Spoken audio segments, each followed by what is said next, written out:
बातमी नागपुरातूनच आहे, कारण नागपूर मनपामध्ये नरेंद्र बोरकर सत्ता पक्ष नेता म्हणून त्यांची निवड झाली आहे। शहराध्यक्ष दयाशंकर तिवारी यांची घोषणा करण्यात आली। नरेंद्र बोरकर यांना प्रशासकीय कामांचा दांडगा अनुभव आहे, त्यामुळे त्यांच्यावरती जबाबदारी देण्यात आली आहे। भाल्या अर्थात नरेंद्र बोरकर यांच्याशी संवाद साधला आमचे प्रतिनिधी तेजस मोहतुरे।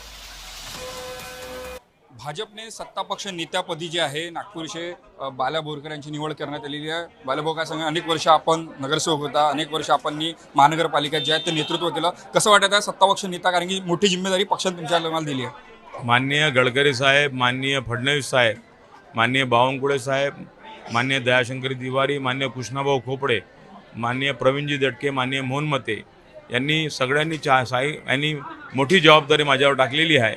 मी 4 टर्म नगरसेवक होतो आणि 4 टर्म नगरसेवक नंतर माझ्यासोबत काही महिला बी नगरसेवक 4 टर्मच्या आहे। पण विविध स्थायी समिती अध्यक्ष, नंतर परिवहन समिती अध्यक्ष, ऑक्ट्राच्या चेअरमॅन असे आणि उपनेता म्हणून महानगरपालिका पद भूषवलं आहे। आणि सर्वांच्या सहमतीने सर्वांना एकत्र घेऊन ही महानगरपालिका चालवायची आहे। आम्ही त्या तऱ्हेने महानगरपालिका आम्ही एकत्रपणे सर्व पक्षाचे जे लोक राहतील त्यांना आम्ही एकत्र घेऊन महानगरपालिका चालवीन। कॅमेरामॅन मंगेश मोहितेसह तेजस मोहतुरे, जय महाराष्ट्र न्यूज, नागपूर।